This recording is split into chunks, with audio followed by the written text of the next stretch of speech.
The blood from her scraped knees had long since dried when Hannah Norwood finally stopped trying to save what couldn't be saved, her tears mixing with the dust of her ruined vegetable garden as the merciless Colorado sun beat down on Fort Collins in the summer of 1876. She had spent 3 years coaxing life from this stubborn patch of earth behind her small homestead, and now, a week of unseasonable frost, followed by blistering heat, had turned everything she'd worked for into withered brown stems and blackened leaves. Holden Irving had been watching her from the tree line for nearly an hour, his massive frame hidden among the ponderosa pines that bordered her property. He hadn't meant to intrude on her private grief, but he'd been tracking a wounded elk through these mountains for 2 days, and had only stopped at the creek that ran through her land to water his horse. The sound of her crying had carried on the wind, and something in those broken sobs had stopped him cold. He was a solitary man by nature, spending most of his time in the high country trapping and hunting, coming down to Fort Collins only when he needed supplies, or when winter made the peaks too dangerous even for someone as experienced as he was. At 28 years old, he'd lived alone in these mountains for nearly a decade, preferring the company of wildlife to the complications that came with people. But those sobs, they reminded him of his own mother's cries when his father had died, leaving her alone to raise 3 boys on a failing farm in Missouri. Holden had been the youngest, only 10 years old, but he'd understood even then what it meant when everything you'd worked for turned to dust. He tied his horse to a low branch and made his way through the undergrowth, moving with surprising quiet for a man who stood 6'4" and was built like a grizzly bear. His dark hair fell past his shoulders, tied back with a strip of leather, and his buckskin shirt stretched tight across shoulders that had been built by years of hauling traps, skinning game, and surviving in one of the harshest environments in Colorado territory. His arms were thick with muscle, his hands large and calloused, and his sun-weathered face was covered by a full beard that he only trimmed when it got too unruly. Hannah didn't hear him approach. She was kneeling in the dirt, her simple calico dress covered in soil, her auburn hair falling loose from its pins. She held a withered tomato plant in her hands, turning it over as if looking at it from a different angle might somehow reveal that it wasn't really dead. She was 23 years old, though the hardship of the past year had added lines around her eyes that made her look older. Her husband Thomas had died of pneumonia the previous winter, leaving her alone on this 40-acre claim with nothing but a small cabin, a cow, a few chickens, and this garden that had been her pride and her hope for survival. "Madam," Holden said softly, not wanting to startle her. Hannah's head jerked up, her green eyes wide with surprise and fear. She scrambled to her feet, backing away from him instinctively. He must have looked like something out of a cautionary tale, she thought wildly. A mountain man covered in trail dust, armed with a rifle slung across his back and a hunting knife at his belt, emerging from the woods like some kind of wild creature. "I didn't mean to frighten you," Holden said quickly, holding up his hands to show he meant no harm. "I heard crying and thought someone might be hurt." Hannah wiped at her face with the back of her hand, leaving a streak of dirt across her cheek. "I'm fine," she said, her voice still thick with tears. "Just having a moment of foolishness over a dead garden." Holden's eyes swept across the ruined plants, taking in the scope of the devastation. He'd seen this kind of damage before. Late frost followed by intense heat. It was the kind of 1-2 punch that could destroy a season's worth of work in a matter of days. This was your food for the winter. It was going to be. Hannah's chin lifted slightly, as if daring him to pity her. "I'll manage, I always do." He studied her for a long moment, noting the worn patches on her dress, The way her cheekbones stood out a bit too sharp, the determined set of her jaw that couldn't quite hide the desperation in her eyes. She reminded him of a young fox he'd once seen caught in a trap, all fierce defiance even as it trembled with fear. "I could help you replant it," he heard himself say, the words surprising him even as they left his mouth. Hannah stared at him as if he'd spoken in a foreign language. "What?" "Your garden. It's not too late in the season to plant again. You won't get as big a yield as you would have, but if we work fast and choose the right varieties, you could still have enough to see you through winter." He shifted his weight, uncomfortable with the attention. "I know plants. Learned from my mother. She could make anything grow, even in the worst soil." "I don't have money to pay you," Hannah said flatly, "and I don't take charity." "Wasn't offering charity," Holden replied. "Just offering help. There's a difference." "Is there?" She crossed her arms over her chest, protective and wary. "In my experience, men don't do things for free. They always want something in return." The bitterness in her voice told him she'd learned that lesson the hard way. Holden felt a flash of anger toward whatever men had taught her to be so suspicious, but he kept his voice even. "I understand why you'd think that, madam, and I won't push. But I'm camped up by the creek for the night anyway, and I've got nothing better to do than sit around until morning. If you've got seeds and tools, I could at least turn the soil and get it ready, even if you don't want help with the actual planting." Hannah wanted to say no. Every instinct told her to send this strange mountain man on his way and handle her problems herself, the way she'd been doing since Thomas died. But she looked at her ruined garden, thought about the long winter ahead with no vegetables to sustain her, and felt her resolve crack. "I have seeds," she admitted quietly. "I was saving them for next spring, but I suppose there won't be a next spring if I starve before then." "You won't starve," Holden said with such certainty that Hannah almost believed him. "Where are your tools?" She led him to the small shed beside her cabin, hyper-aware of his presence behind her. He was so large he seemed to take up more space than should be physically possible, and yet he moved with a fluid grace that reminded her of the big cats she sometimes saw in the high country. She handed him a shovel and a rake, and he tested their weight with the ease of someone who'd spent his life working with his hands. "These will do," he said. "You got a wheelbarrow or something to haul away the dead plants?" "I can do that part," Hannah said quickly. "You don't need to do everything." Holden nodded. "Fair enough. We'll work together then." They spent the rest of the afternoon in a strange partnership, with Hannah pulling up the dead plants and carting them to a burn pile while Holden worked the soil. She couldn't help but watch him as he labored, fascinated despite herself by the way his muscles moved under his buckskin shirt, the methodical efficiency of his work.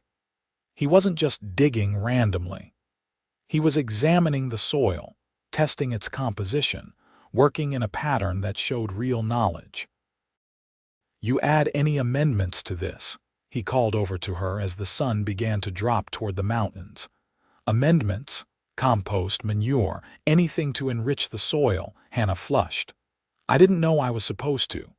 Holden straightened, leaning on the shovel. "That's probably part of why your plants were so vulnerable to the temperature swings. The soil here is good, but it's hungry. Plants grown in hungry soil don't have the strength to survive hard times." He pulled off his leather work gloves and tucked them into his belt. "You got chickens, right?" "And a cow?" "Yes." "Where do you put their waste?" "There's a pile behind the shed." Holden nodded, unsurprised. "We'll mix that into the soil. It'll smell bad for a day or two, but it'll give your new plants what they need to grow strong." They worked until the light began to fail, mixing the composted manure into the freshly turned earth. It was back-breaking work, and Hannah's muscles screamed in protest, but she refused to quit before he did. She was aware that he'd slowed his pace at some point, matching her speed rather than working at his full capacity. But she appreciated that he did it subtly enough that she could pretend not to notice. When it finally became too dark to see, Holden stuck the shovel into the ground and wiped his brow. "That's good for today. The soil needs to rest anyway. We'll plant tomorrow morning if you're still willing." "I'm willing," Hannah said, "but you still haven't told me what you want in return." In the dim light of early evening, his face was hard to read. "A meal would be welcome," he said finally. "I've been eating nothing but dried meat and hardtack for 2 weeks. A hot supper would be payment enough for one day's work." Hannah hesitated. Inviting him into her cabin felt dangerous in a way that working beside him in the garden hadn't, but she'd been raised to honor her debts and he'd asked for something reasonable. "I don't have much," she warned. "Just beans and cornbread. Sounds like a feast to me." She left him to wash up at the pump while she went inside to start the fire in her stove. Her cabin was small, just one main room with a sleeping loft above, but it was clean and well kept. She'd made yellow curtains for the windows from feed sacks, and Thomas's gun still hung over the door. She looked at it for a long moment, taking comfort from its presence, before turning her attention to cooking. When Holden knocked on her door 20 minutes later, his hair was wet from washing, and he'd removed some of the trail dust from his face and hands. He ducked to fit through her doorway, and once inside he seemed to fill the entire cabin with his presence. Hannah felt her heart rate pick up, though whether from fear or something else, she couldn't quite say. "Sit," she said, gesturing to one of the 2 chairs at her small table. "It's not fancy, but it's hot." Holden sat carefully, as if afraid the chair might collapse under his weight. When she placed the bowl of beans and thick wedge of cornbread in front of him, he stared at it for a moment before picking up his spoon. She thought she saw his hand tremble slightly, though that could have been a trick of the lamplight. "Thank you," he said quietly, and then he began to eat with the focused intensity of someone who'd been living rough for too long. Hannah ate her own smaller portion and watched him, trying to reconcile this man with the frightening figure who'd emerged from the woods hours earlier. His manners were rough but not crude. He didn't speak with his mouth full or grab at the food like an animal. When he'd cleaned his bowl, he looked up at her with something like embarrassment. "Sorry," he said. "I didn't mean to wolf it down like that. It's just been a while since I had a home-cooked meal." "How long have you been in the mountains? This trip?" 2 weeks. "But I've been living up there full-time for near about 10 years now." "Don't you get lonely?" The question slipped out before Hannah could stop it, too personal and too direct. But Holden didn't seem offended. He considered it seriously, his dark eyes thoughtful. "Sometimes," he admitted. "But people have a way of being more trouble than they are worth. Animals are simpler. They don't lie or cheat or pretend to be something they're not." "That sounds like the voice of experience." "It is." He didn't elaborate, and Hannah didn't push. She understood about painful pasts. "What brought you to Fort Collins?" she asked instead. "I was born in Missouri, but after my pa died, things got hard. My ma remarried when I was 15, and her new husband made it clear there wasn't room for her sons anymore. My brothers went east to try factory work. I came west." He shrugged his massive shoulders. "Found I had a talent for surviving in the wilderness. Been here ever since. You ever see your family, my brothers sometimes? Ma died 5 years back." His voice was level, but Hannah heard the grief beneath it. "I got word too late to make it back for the funeral." "I'm sorry." "Life is full of sorrows," Holden said simply. "We endure them and keep moving forward. That's all we can do." Hannah thought about Thomas, about the long winter nights when she'd lain awake wondering if she should give up the claim and move back east to live with her sister's family, becoming the spinster aunt who helped mind the children and never had a life of her own. Sometimes I don't know if I'm moving forward or just stubbornly refusing to admit defeat. There's not always a difference between the two, Holden said. Stubbornness can be a virtue when you're trying to survive. She found herself smiling for the first time in weeks. I suppose that's true. They talked for another hour, the conversation flowing more easily than Hannah would have expected. Holden told her about the mountains, about tracking elk and avoiding grizzlies, about the crystal-clear lakes and meadows full of wildflowers that most people would never see. Hannah told him about growing up in Ohio, about meeting Thomas at a church social and believing his promises of adventure and prosperity in Colorado territory, about learning the hard way that adventure and hardship were often the same thing. When Holden finally stood to leave, ducking to avoid hitting his head on the low ceiling beams, Hannah felt a strange reluctance to see him go. "I'll be back at first light," he said. "We'll get those seeds in the ground." "You don't have to," Hannah said, though she didn't mean it. "You've already done more than enough. I said I'd help you replant your garden, and I keep my word." He settled his hat on his head. "Besides, I want to see it bloom." After he left, Hannah lay in her narrow bed in the loft and listened to the night sounds outside her window. She could see the glow of his campfire up by the creek, a small point of light in the darkness. She told herself she was being foolish, that she barely knew this man and had no reason to trust him, but something in her chest had loosened for the first time since Thomas died. For the first time in months, she fell asleep without crying. True to his word, Holden arrived at dawn with the sun painting the sky pink and gold behind him. Hannah had been up for an hour already, feeding the chickens and milking the cow, trying to work off the nervous energy that had kept her tossing and turning for the last few hours of the night. She'd changed into her other dress, the blue one that wasn't quite as faded, and had taken extra care with pinning up her hair. She told herself it wasn't for him, but she knew she was lying. "Morning," Holden called out as he approached, carrying a canvas sack over his shoulder. "I brought some things from my camp that might help." "What things?" He set the sack down and opened it, showing her an assortment of items. "Some herbs and roots I've gathered. They'll help with the soil. And I've got some fish heads from the creek. Good fertilizer if you don't mind the smell." Hannah wrinkled her nose but nodded. "At this point, I'll try anything." They spent the morning preparing the soil and planning the layout of the garden. Holden sketched a rough diagram in the dirt with a stick, explaining which plants should go where based on their water and sun needs, which ones would support each other and which would compete. "Tomatoes here, where they'll get full sun," he said, marking the spot. "Beans can go along this edge. They'll add nitrogen back to the soil. Squash in these mounds, and we'll plant corn in between. The squash leaves will shade the soil and keep moisture in. Herbs around the borders to discourage pests."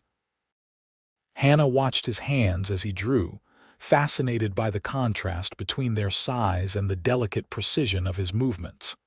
"How do you know all this?" "My ma, like I said. And years of watching what works and what doesn't in my own garden up in the mountains." "You have a garden?" "In the mountains," Holden nodded. "Small one, but it gives me fresh vegetables through the summer. I dry or smoke what I can for winter." I didn't think mountain men bothered with gardens. He looked up at her, amusement in his dark eyes. "Mountain men have to eat too. And vegetables taste a hell of a lot better than dried meat after a few months." They began planting around mid-morning, working side by side in companionable silence broken only by occasional instructions or observations. Holden showed Hannah how to judge the depth of each hole, how to space the plants properly, how to firm the soil around the roots without compacting it too much. His hands were gentle with the seedlings despite their size, treating each small plant with care. The day grew warm as the sun climbed higher, and Holden eventually stripped off his buckskin shirt, working in just his undershirt. Hannah tried not to stare at the way his muscles moved as he dug and planted, at the breadth of his shoulders and the strength in his arms. She thought Thomas was a strong man, but he'd been slim and wiry compared to Holden's solid bulk. This was a man who'd been shaped by years of hard physical labor, of survival in an unforgiving environment. "You're staring," Holden said without looking up, but she could hear the smile in his voice. Hannah felt her face flame red. "I'm sorry. I didn't mean to be rude. Didn't say I minded." He did look at her then, and there was something in his expression that made her breath catch. "You're allowed to look." She didn't know what to say to that, so she turned her attention back to the bean seeds she was planting, her heart hammering in her chest.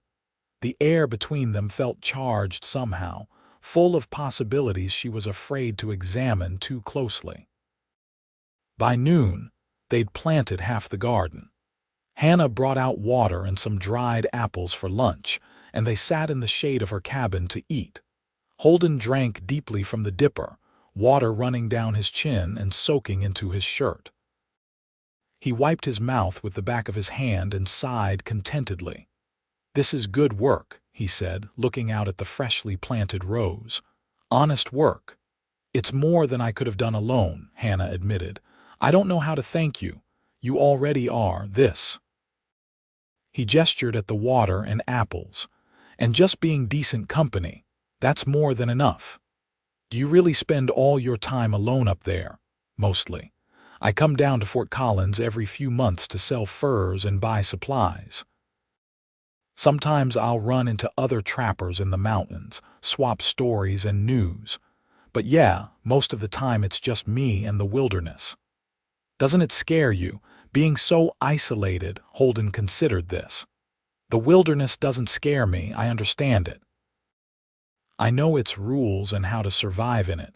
People, though," he shook his head. "People are unpredictable. They'll smile to your face and stab you in the back. They'll make promises they don't keep. The wilderness is honest. If it wants to kill you, it doesn't pretend otherwise."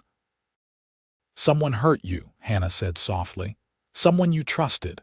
For a long moment she thought he wasn't going to answer. Then he said, "I was engaged once. Her name was Sarah. We were going to get married, build a life together. I was working as a ranch hand back then, saving up money to buy us some land. Then I found out she'd been seeing the ranch owner's son behind my back. Rich boy with an easy future ahead of him. I couldn't compete with that." His jaw tightened. "What made it worse was that she let me keep planning, keep saving, keep believing we had a future. She only told me the truth when I finally had enough money and asked her to set a date. Said she was sorry, but she'd found someone who could give her a better life." "That's horrible," Hannah said, feeling a surge of anger toward this woman she'd never met. "How could she do that to you?" "Because people look out for themselves first," Holden said. "I don't blame her anymore. She made the practical choice. But it taught me that loving someone means giving them the power to destroy you. I decided I'd rather keep that power for myself." "Not everyone is like that," Hannah protested. "Thomas never betrayed me. He kept every promise he made, right up until the day he died. You were lucky then." Holden stood and brushed off his pants. "Come on. Let's get the rest of this planting done." They worked through the afternoon, and Hannah found herself determined to prove him wrong about people, though she couldn't have said why it mattered so much. She told him stories about Thomas, about the small kindnesses and genuine love that had marked their marriage. She told him about her neighbors, the Hendersons, who'd brought her food after Thomas died even though they barely had enough for themselves. She talked about the shopkeeper in Fort Collins, who'd extended her credit when she had no money, trusting she'd pay him back when she could. Holden listened without comment, but she could see him thinking about it, turning her words over in his mind like stones he was examining for flaws. By the time the sun began to set, the garden was completely planted. Holden had fashioned a simple irrigation system using wooden channels to direct water from the creek, and he'd built protective frames around the most delicate plants to shield them from any unexpected cold snaps. "That should do it," he said, surveying their work with satisfaction. "Now it's up to the weather and the plants themselves, but you've given them every chance to thrive."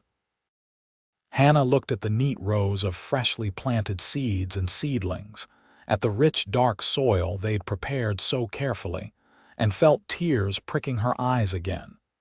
But these were different from the desperate, hopeless tears of yesterday. These were tears of gratitude and relief. "Thank you," she said, her voice thick with emotion. "I don't know how I'll ever repay you for this." "You don't need to repay me," Holden said. "Just seeing you smile instead of cry is payment enough." Their eyes met, and Hannah felt something pass between them, something she wasn't quite ready to name. She looked away first, flustered. "Will you stay for supper again? I have a chicken I could cook." "A whole chicken?" Holden raised his eyebrows. "That's too much. You need that for yourself." "I need to feed the man who just saved my winter," Hannah countered. "Please, I want to." He hesitated, and she could see the war in his face between his desire to stay and his instinct to keep his distance. Finally, he nodded. "All right, but I'll help you prepare it, fair exchange for a meal." They worked together to slaughter and prepare the chicken, a messy business that neither of them shied away from. Holden showed her tricks for plucking that made the job faster, and Hannah showed him her mother's method for seasoning that made even an old hen taste tender. By the time the bird was roasting in the oven, filling the cabin with savory smells, they were both laughing over a joke Holden had told about a particularly stubborn mule he'd once tried to pack into the mountains. "Thing sat down in the middle of the trail and refused to move," he said, grinning. "I tried pulling, pushing, bribing it with treats. Nothing worked. Finally, I just sat down next to it and waited. 3 hours later, it stood up and walked like nothing had happened." "3 hours," Hannah laughed. "You just sat there." "What else was I going to do? Couldn't leave my supplies."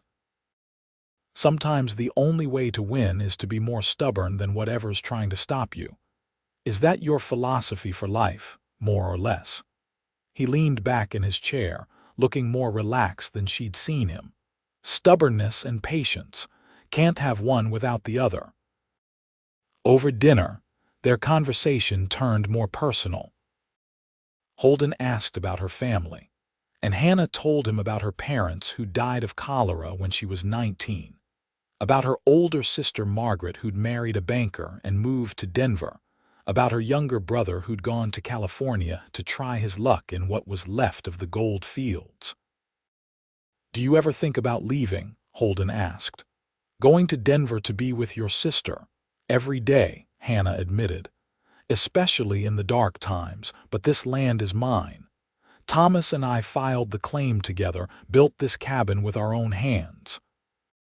Leaving would feel like admitting that his death was for nothing, that all our dreams were just foolishness." "Dreams are never foolish," Holden said quietly. "Even the ones that don't come true, they're what keep us human." "Do you have dreams, Holden Irving?" He looked at her for a long moment, his dark eyes unreadable. "I used to.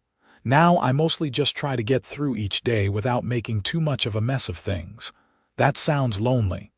"It is," he admitted, surprising her with his honesty, "but it's safe. And I value safety over most everything else these days." Hannah wanted to push, to ask him if safety was really enough, but she held her tongue. She had no right to question his choices when her own life was such a fragile thing, held together by stubbornness and prayer. After dinner, Holden helped her wash the dishes, his large hands surprisingly careful with her few precious plates. When everything was clean and put away, he pulled on his shirt and hat, preparing to leave. At the door, he paused. "I'll check on the garden tomorrow before I head back up to the mountains," he said. "Make sure everything's settling in right." "You're leaving?" The words came out sharper than Hannah intended, revealing more than she wanted to show. Holden's expression softened. "I have traps to check, and I've been away from my own place too long already. But Fort Collins isn't far. I'll come back down in a month or so to sell furs. I can stop by then, see how everything's growing." A month. It felt like a lifetime, but Hannah forced herself to nod, to smile. "I'd like that, and thank you again for everything." He reached out as if to touch her face, then seemed to think better of it and let his hand drop. "Take care of yourself, Hannah Norwood, and don't let the world convince you to give up on this place. You've got strength in you, I can see it." Then he was gone, disappearing into the night like a dream. Hannah stood in the doorway and watched the glow of his campfire until exhaustion drove her to bed. The next morning, she woke to find him already at the garden, checking the irrigation channels and making small adjustments. He straightened when he saw her, touching the brim of his hat in greeting. "Everything looks good," he said. "Just wanted to make sure before I left." Hannah walked out to join him, wrapping her shawl tighter against the morning chill. "When will I see you again? 4 weeks, maybe 5. Depends on how the trapping goes." He shouldered his pack, the massive weight seeming to bother him not at all. "But I'll be back. Promise." The word hung between them, weighted with more meaning than such a simple question should carry. Holden looked at her, really looked at her, and Hannah felt as if he was seeing straight through to her core. "I promise," he said finally. "I keep my word, Hannah, always." She believed him. She watched him ride away on his rangy mountain horse, his figure growing smaller against the backdrop of the Rockies until he disappeared into the trees. Only then did she turn back to her cabin and her garden and the life she was fighting so hard to keep. The days that followed fell into a rhythm.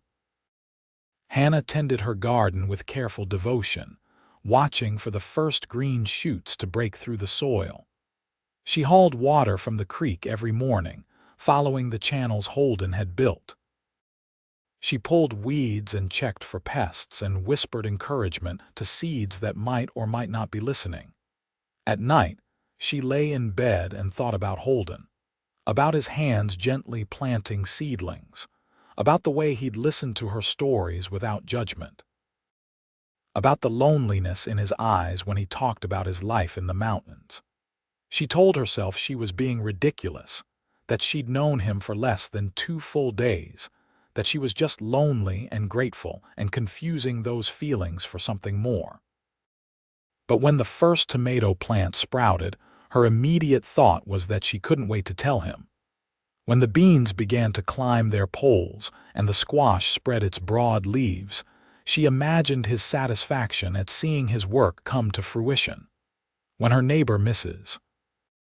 Henderson, commented on how healthy the garden looked, Hannah had to bite her tongue to keep from talking about Holden, knowing how it would sound, how people would judge. 3 weeks passed. The garden flourished, green and vibrant in the summer sun. Hannah harvested her first radishes and lettuce, simple things but precious beyond measure. She made a salad and ate it slowly, savoring each crisp, fresh bite. The taste of hope, she thought. That's what this was, for weeks. 5. Hannah began to worry, though she tried to hide it from herself. What if he'd had an accident in the mountains? What if a bear had gotten him, or he'd fallen from a cliff, or any of the 1,000 dangers that lurked in the wilderness? What if he simply decided it wasn't worth the trouble to come back, that a woman and her garden weren't important enough to merit the journey? 6 weeks after he'd left, Hannah was working in the garden in the late afternoon when she heard hoofbeats. Her heart leaped before her mind could caution it to settle, and when she looked up to see Holden riding toward her, leading a second horse packed with supplies, she felt joy burst through her like sunlight through clouds. He dismounted and stood looking at the garden, at the thriving plants that now reached nearly a foot high, at the careful rows, and the irrigation system still functioning exactly as he designed it. A slow smile spread across his face, transforming his usually serious expression into something almost boyish.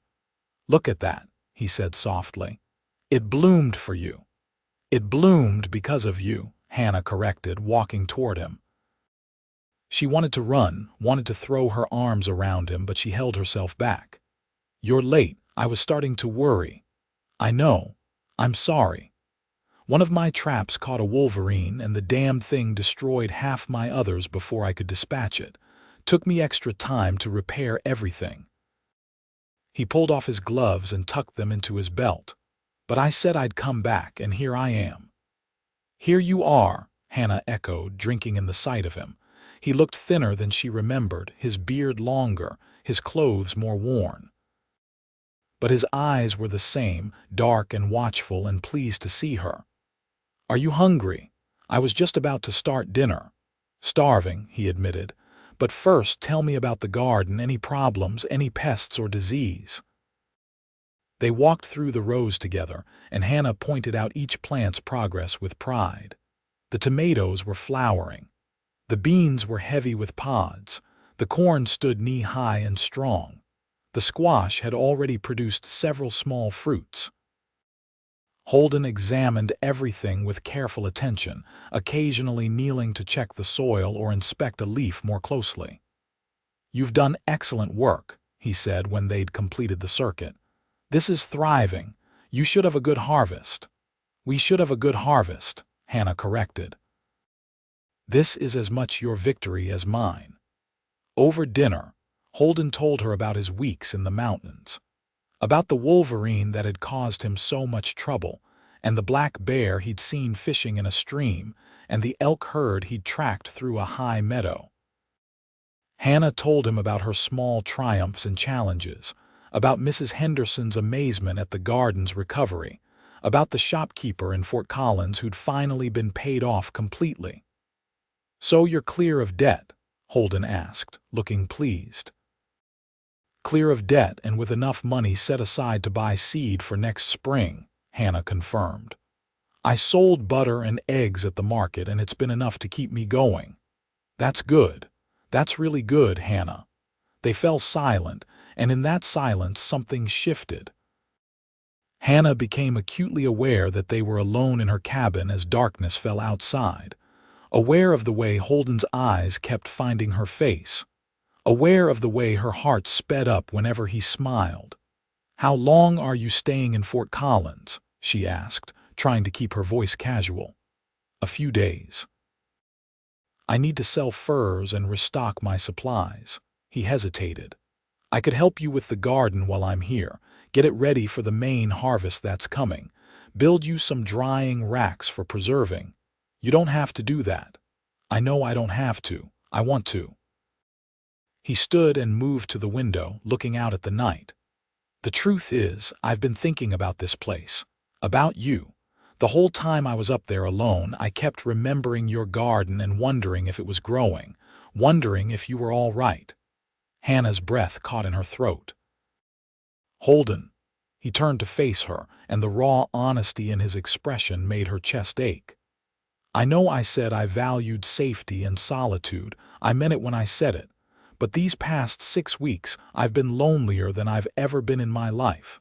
And I realized something. Being safe from hurt isn't the same as being alive.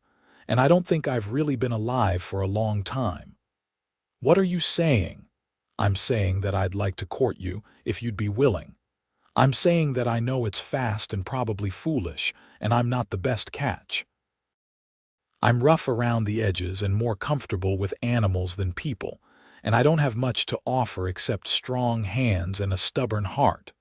But I think about you all the time, Hannah, and I want to see if maybe we could build something together, something that blooms." Hannah stood frozen, a dozen thoughts and feelings warring inside her. It was too soon after Thomas. It was crazy to consider courting a man she barely knew.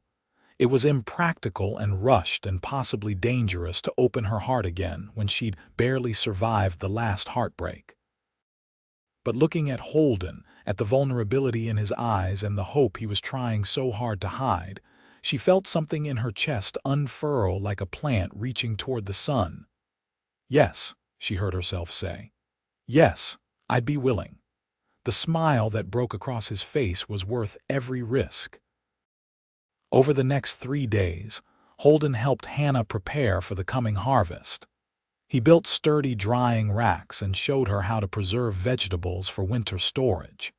He reinforced the chicken coop against predators and fixed the loose boards in her shed. He worked from dawn to dusk, and in the evenings they sat together and talked about everything and nothing. Hannah learned that Holden loved music, but couldn't carry a tune to save his life. That he was terrified of spiders, despite facing down grizzly bears without flinching. That he'd taught himself to read from an old Bible his mother had given him, and that he still carried it in his pack. She learned that he was gentle with small creatures, that he hated waste, that he had a dry sense of humor that caught her off guard and made her laugh. Holden learned that Hannah sang while she worked, unconscious melodies that made him stop and listen. That she was afraid of storms but tried to hide it. That she'd wanted children desperately, but had never gotten pregnant during her marriage to Thomas, and that she considered it one of her life's greatest sorrows. He learned that she was stronger than she looked, that she had a stubborn streak as wide as his own, that her smile could light up a room. On the third evening, Holden built a fire outside and they sat beside it, watching sparks drift up toward the stars. Hannah leaned against his shoulder, marveling at how natural it felt, how right. His arm came around her, heavy and warm and protective. "I have to go back up tomorrow," he said quietly, "but I'll come down again in a month, and when winter sets in, I'll come stay in Fort Collins. I rent a room above the livery during the cold months." "A whole month," Hannah sighed. "I know, but I have responsibilities up there. Traps to check, my cabin to maintain." He pressed his lips to the top of her head, a gentle kiss that made her heart flutter. "And I want to do this right, court you properly, give you time to be sure." "I'm already sure," Hannah said, "maybe, but I need time to be sure I can be what you need." "I've been alone so long, Hannah. I don't know if I remember how to be part of someone else's life." She turned in his arms to look up at him. "Then we'll figure it out together. That's what people do when they care about each other." "Is that what this is? Caring?" "I think it might be more than that," Hannah admitted. "For me, anyway." Holden cupped her face in his large, calloused hands, his touch infinitely gentle. "For me, too," he said roughly. "God help me, but I think I'm falling in love with you." Then he kissed her, soft and sweet and full of promise. Hannah melted into him, her hands fisting in his shirt, kissing him back with all the loneliness and hope and desperate wanting she'd been carrying. When they finally broke apart, both breathing hard, Holden rested his forehead against hers. "I'll come back," he promised. "Every month I'll come back, and when winter comes I'll stay close. We'll have time to figure this out." "Promise?" Hannah asked, echoing her question from weeks before. "I promise," Holden said, "and I always keep my word." He left the next morning, but this time Hannah didn't feel abandoned. She felt full of possibility. As she watched him ride away, she touched her lips and smiled. The month that followed was both torture and blessing. Torture because she missed him with an intensity that surprised her. Blessing because it gave her time to think, to examine her feelings away from the overwhelming presence of him. She talked to Mrs. Henderson, who raised an eyebrow but didn't judge. She wrote a letter to her sister Margaret, carefully explaining the situation. Margaret's response came 3 weeks later, full of concern but ultimately supportive. "Follow your heart," her sister wrote, "but use your head too. Make sure he's worthy of you." Was Holden worthy of her? Hannah thought about it as she harvested her garden's bounty, as she preserved and canned and dried. She thought about the way he'd appeared when she needed help most, about the care he'd taken with her garden, about his honesty and his gentleness and his strength. She thought about his loneliness and his hurt and his determination to do things right. Yes, she decided. He was worthy. The question was whether she was brave enough to take the risk. When Holden returned 4 weeks later, riding into her yard at sunset with a deer carcass slung over his pack horse, Hannah ran to meet him. He barely had time to dismount before she was in his arms, kissing him with a fervor that made him laugh with surprised delight. "Missed me, did you?" he teased, though his voice was rough with emotion. "More than I thought possible," Hannah admitted. "Don't ever stay away that long again." "I'll try not to. Look, I brought you meat. Thought you could use it for winter stores." They spent the evening butchering and preserving the deer, working side by side in the practical partnership that was becoming their pattern. Holden told her about a mountain lion he'd seen, about a cold snap that had come early to the high country, about finding a hot spring he'd never known existed. Hannah showed him her full root cellar, the shelves lined with canned goods and dried vegetables, proof that they'd saved her winter after all. "Look at all this," Holden said, genuine awe in his voice. "You did this, Hannah. You survived." "We survived," she corrected. "I couldn't have done it without you." This visit lasted 5 days, during which Holden helped Hannah prepare the garden for the coming cold. They pulled up the spent summer plants and planted cold weather crops that would last into fall. They reinforced the cabin's chinking against winter winds. They talked and laughed and stole kisses in the garden when no one was watching. On the last night before Holden had to leave, Hannah made a decision. She stood at her cabin door as he prepared to go and said, "Stay with me tonight." Holden froze. "Hannah." "Not like that," she clarified quickly, though her cheeks flamed red. "I just mean don't go back to your camp. Sleep here, in front of the fire if you want, or in the loft. I just don't want you to leave yet." He studied her face for a long moment, then nodded slowly. "All right, if you're sure." "I'm sure." They sat up late talking by the fire, Holden telling her stories from his childhood that he'd never shared with anyone. About his father who'd been stern but kind, about learning to hunt and trap, about the day he'd killed his first deer and felt both pride and shame at taking a life. Hannah told him about her dreams, the ones she'd had as a girl and the ones that had died with Thomas. "I wanted children," she confessed, "a whole house full of them, but it never happened, and now I'm afraid it never will." "You're young still," Holden said gently. "There's time." "I'm 23, that's not so young out here. It's young enough." He took her hand, threading his fingers through hers. "And if children are what you want, Hannah, I'd be honored to try to give them to you when the time is right." Her heart skipped. "Are you proposing?" "Not yet. But I'm thinking about it." He smiled at her, soft and true. "I want to do this right. I want to give you a proper courtship to make sure we're both ready. But when I do ask, I want you to know the answer before I even get the words out." "I already know the answer," Hannah whispered. "Good," Holden said, and kissed her until the fire burned low and the night grew cold. He left the next morning, but the pattern was set. Every month, Holden came down from the mountains. Every visit lasted a little longer than the last. September turned to October and the garden gave up its final harvest. Hannah canned and preserved and prepared for winter, and every jar she sealed felt like a victory. She'd survived. She'd more than survived. She was thriving. In late October, with the first snow beginning to dust the peaks, Holden came down from the mountains for the last time that season. He'd stay in Fort Collins through the winter, he explained, working odd jobs and repairing traps, waiting for spring. His rented room above the livery stable was small but serviceable, and it was only a short ride from Hannah's homestead. "I'll come see you every day if you'll let me," he said as they stood in her garden, looking at the empty rows where such abundance had grown. "Unless the snow gets too deep." "Every day sounds perfect," Hannah said. Then she took a breath, gathering her courage. Or you could just stay here with me. Holden went very still. Hannah. I know it's not proper, I know people will talk, but I don't care. I love you, Holden. I think I started loving you the moment you said you'd help me replant my garden. And I don't want to spend this winter alone when I could be spending it with you. Are you asking me to marry you?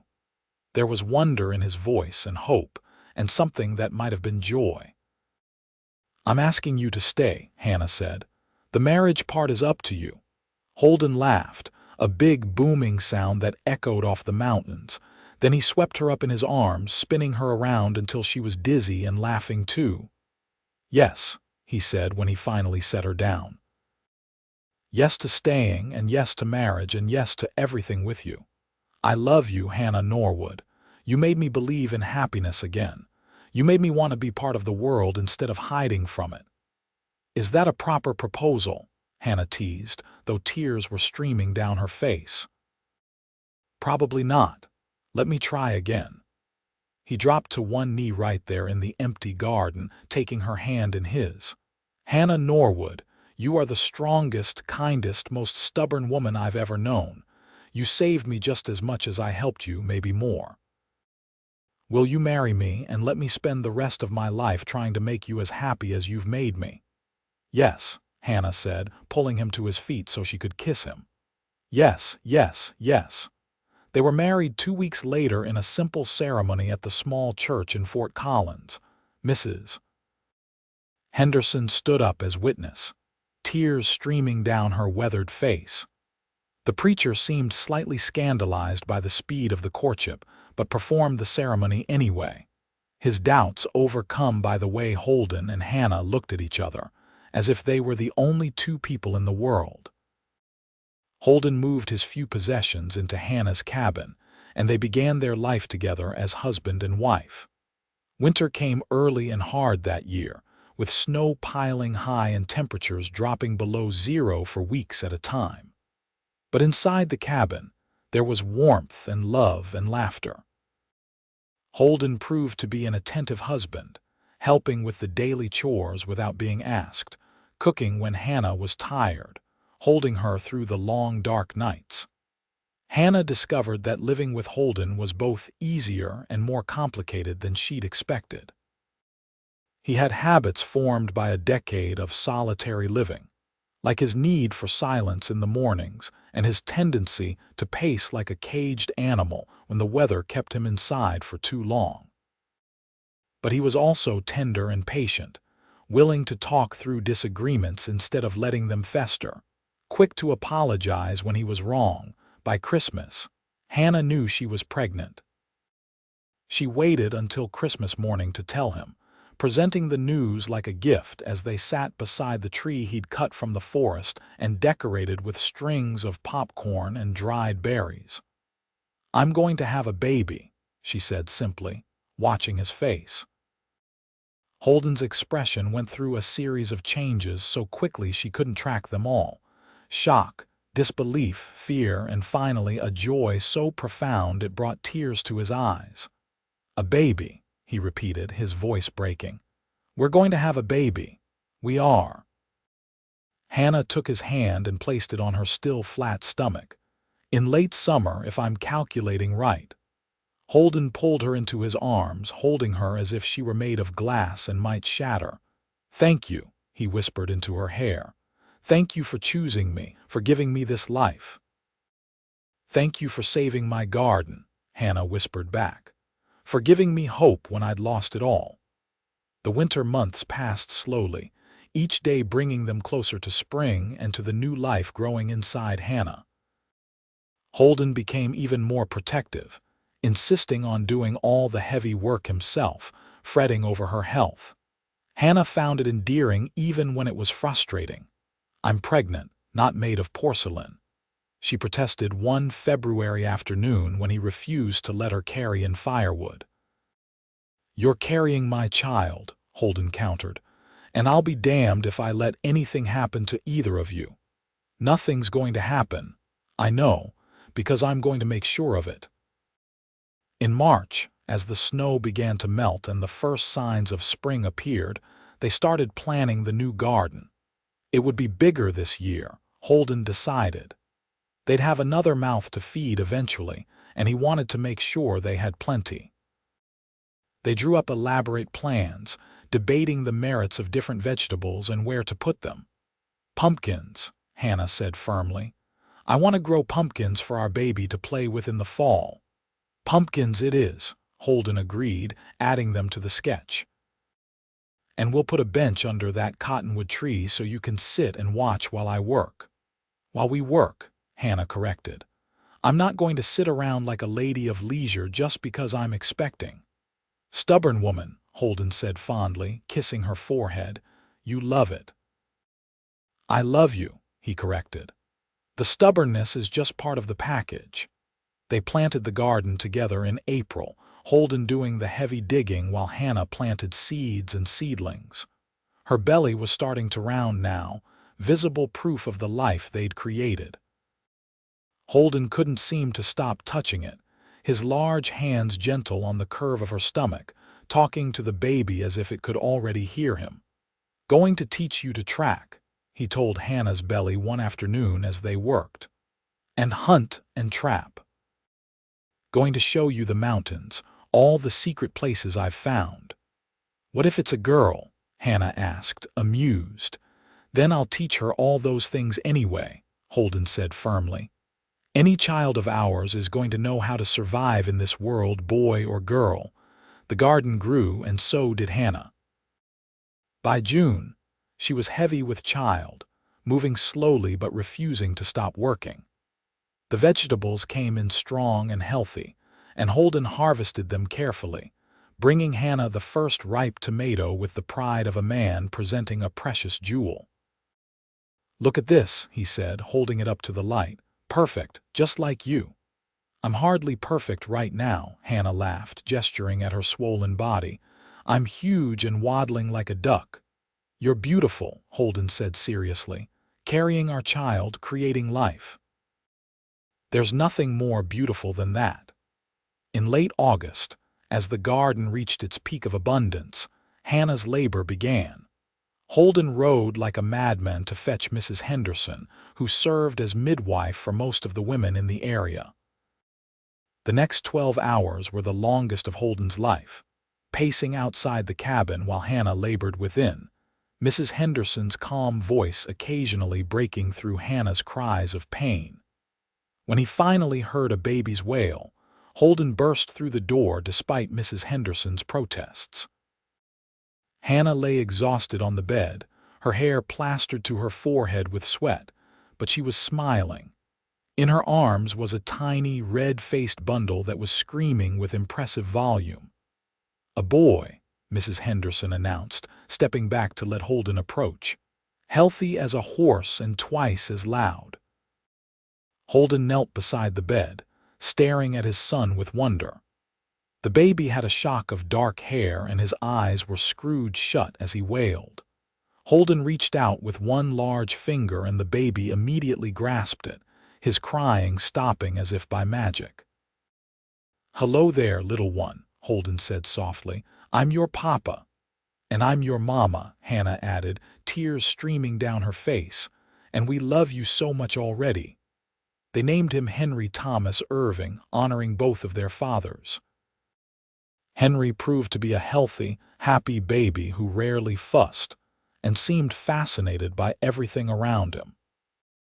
Holden was a devoted father, getting up in the night to bring the baby to Hannah for feeding, changing diapers without complaint, singing off-key lullabies that made Hannah laugh but seemed to soothe Henry perfectly. The garden continued to produce, and they harvested and preserved enough food to see them through the next winter with plenty to spare. Holden built a larger root cellar and a smokehouse, planning for the future. They would need more space soon, he said. Maybe they should add a room to the cabin before the next baby came. The next baby, Hannah asked, amused. I just had this one. I know, but I'm hoping there will be more. Holden looked almost shy. If you want them, I know it's hard on you. I want them, Hannah assured him. As many as we're blessed with. That winter was gentler than the last, though no less cold. But the cabin was warmer with Henry's presence, with his gurgles and coos and eventually his first attempts at smiles. Holden proved to be a natural father, patient and playful, already teaching Henry about the world through the cabin window. "See that bird? That's a chickadee. And those tracks in the snow, rabbit. We'll go find them together when you're bigger." Spring came again, and with it time to plant a new garden. Henry was 8 months old now, sitting up and trying to crawl.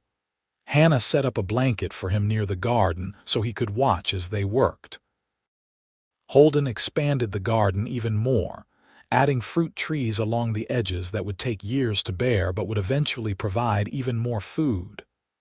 "Planning for the long term?" Hannah asked, watching him plant a young apple tree. "Planning for our future," Holden corrected. "Henry's future. Our other children's futures. This is home now, Hannah. I want to make it as good as it can be." By the time Henry was 2 years old, he was toddling around the garden on unsteady legs, helping by pulling up vegetables that weren't quite ready and watering plants that didn't need water. Holden followed behind him patiently, fixing his mistakes and praising his efforts. Hannah was pregnant again, and this time when she gave birth in the spring of 1879, it was a girl. They named her Rose Margaret Irving after the garden that had brought them together and Hannah's sister. Rose proved to be quieter than Henry but no less determined, and Holden doted on her shamelessly. By the time she was 6 months old, he'd carved her a dozen wooden toys and built her a cradle so beautifully made that Mrs. Henderson declared it should be in a museum. Life fell into a rhythm. Plant in the spring, tend through the summer, harvest in the fall, preserve for winter. Watch the children grow. Expand the homestead bit by bit. Holden still went up to the mountains sometimes, but never for more than a week or two, and he always came back with stories and small treasures for the children. A pretty rock for Rose, a bird's nest for Henry, wild honey for Hannah. When Henry was 5 and Rose was 3, Hannah became pregnant a third time.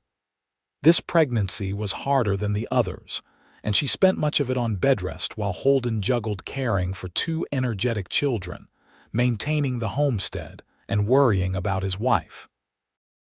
But in the winter of 1882, she gave birth to twin boys, Isaac and Samuel.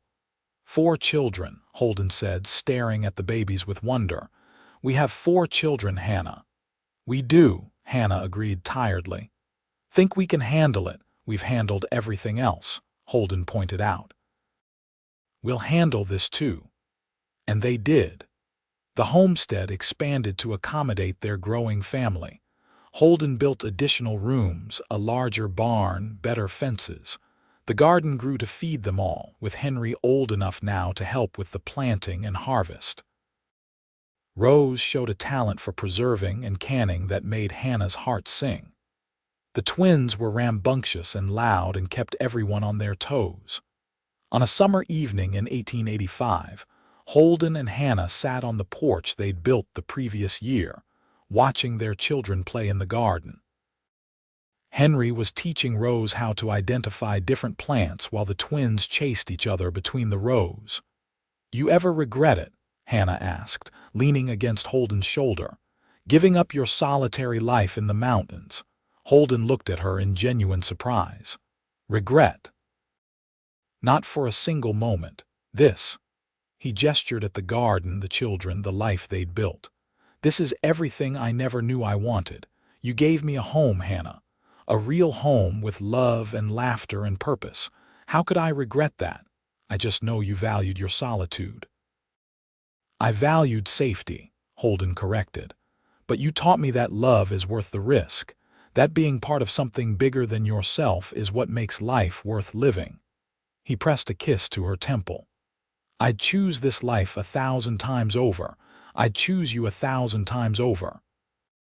Hannah felt tears prick her eyes, the good kind this time. She thought about the day he'd found her crying over her dead garden, about how hopeless she'd felt, how certain she was that she'd never be happy again. And now look at them.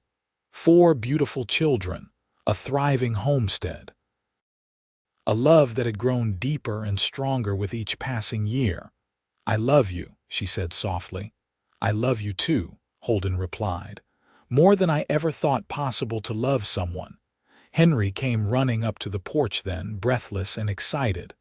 "Papa, Rose found a bird's nest. Can we keep the eggs?" "Let's go look," Holden said, standing and ruffling his son's hair. "But we'll probably need to leave them for the mama bird." Hannah watched them go, her heart full to bursting. She looked out at the garden, at the rows of healthy plants that fed her family, at the fruit trees Holden had planted that were finally beginning to bear. This garden had saved her life in more ways than one. It had brought her Holden. It had taught her about resilience and hope. It had shown her that sometimes the most devastating losses led to the most beautiful new beginnings. That night, after the children were in bed, Holden pulled Hannah into his arms and they danced slowly in the kitchen to music only they could hear. His hands were gentle on her waist, her head rested against his chest, and she could feel the steady beat of his heart. "What are you thinking about?" he asked.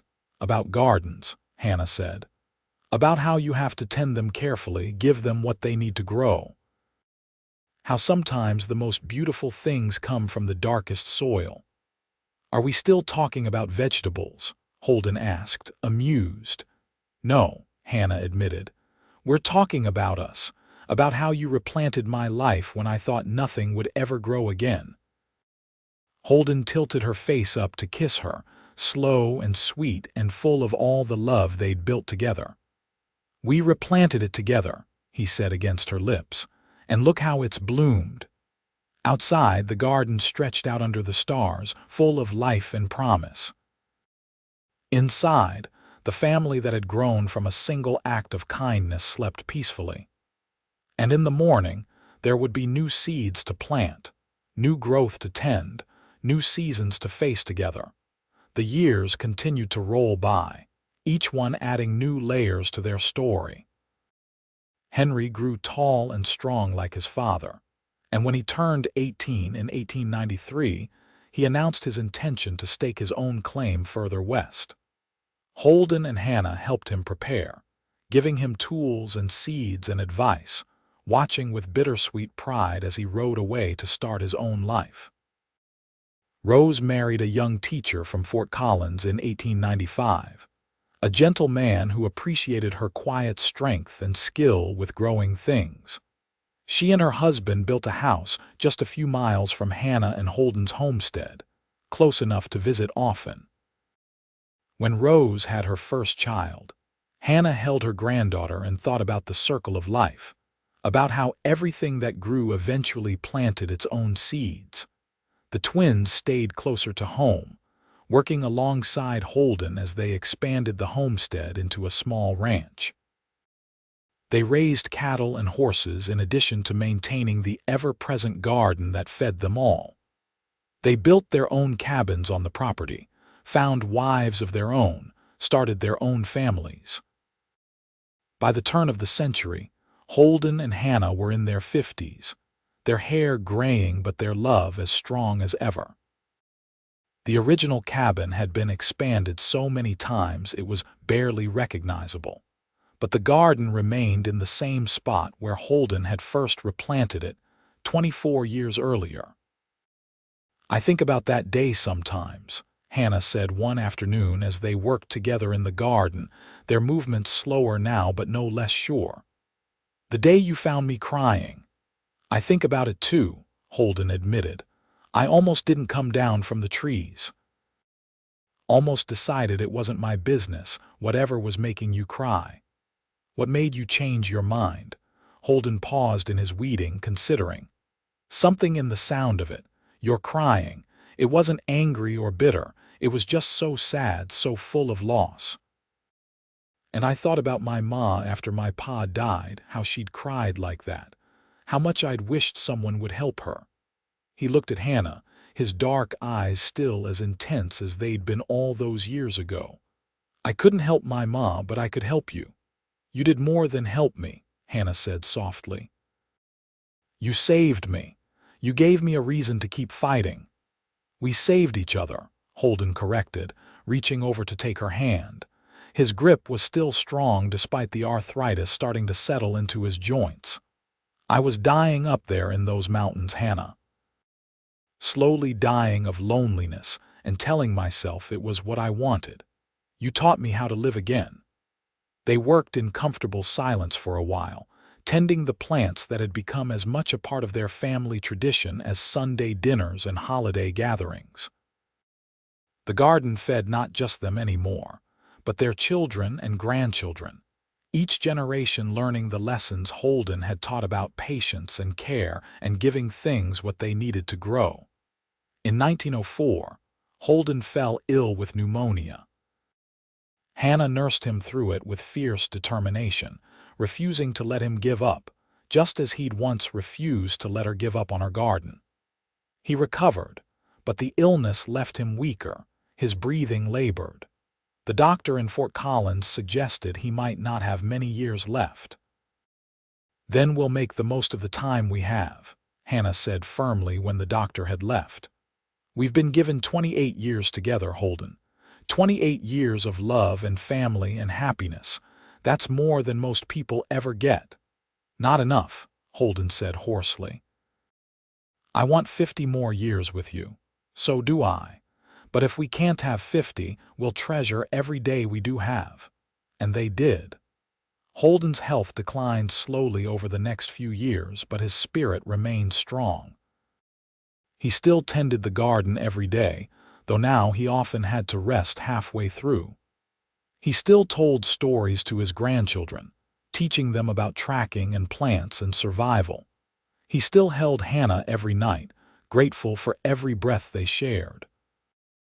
In the spring of 1908, Holden knew his time was running out. His breathing was worse, his strength nearly gone. But he insisted on helping plant the garden one more time. Hannah tried to protest, worried it would be too much for him, but he was as stubborn as ever. "This garden is where we began," he said. "I want to tend it until the end." So they planted together, moving slowly, Holden having to pause frequently to catch his breath.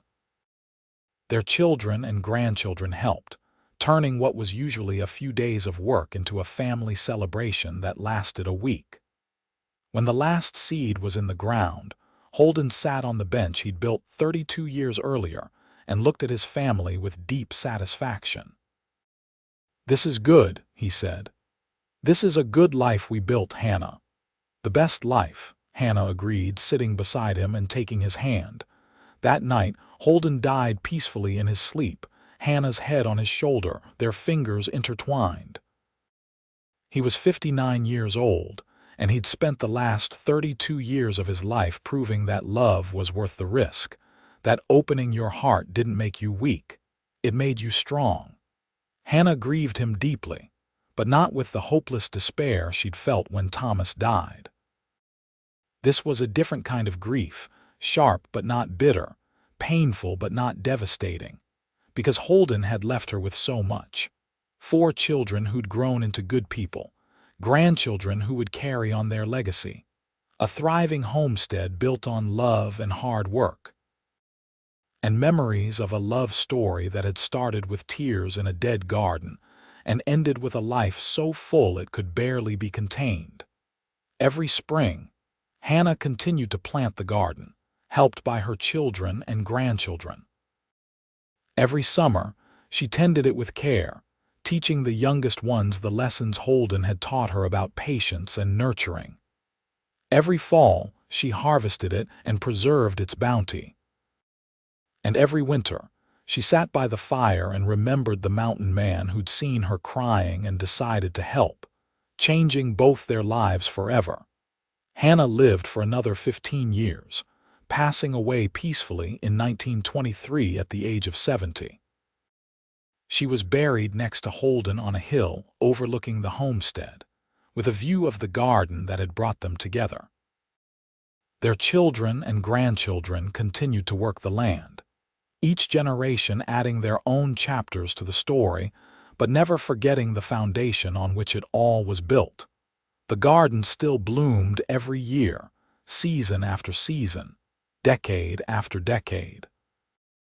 And if you visited it on a quiet summer evening, when the light slanted golden across the mountains and the air smelled of growing things, you might almost hear the echo of laughter, the murmur of two voices talking about seeds and soil and hope.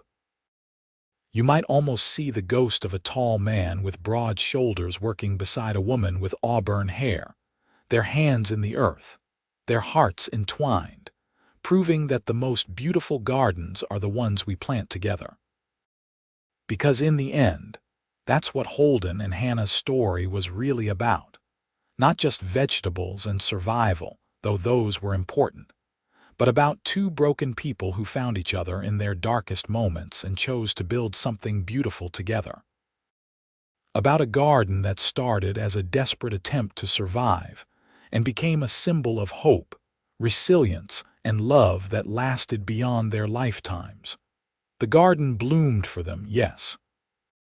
But more importantly, they bloomed for each other, growing stronger and more beautiful with each passing year, their roots deep and tangled together, creating something that would last forever in the hearts and memories of everyone they touched. And every spring, when the first green shoots pushed through the soil and reached for the sun, it was like a promise renewed. That life goes on, that love endures, that even from the darkest devastation, beautiful things can grow.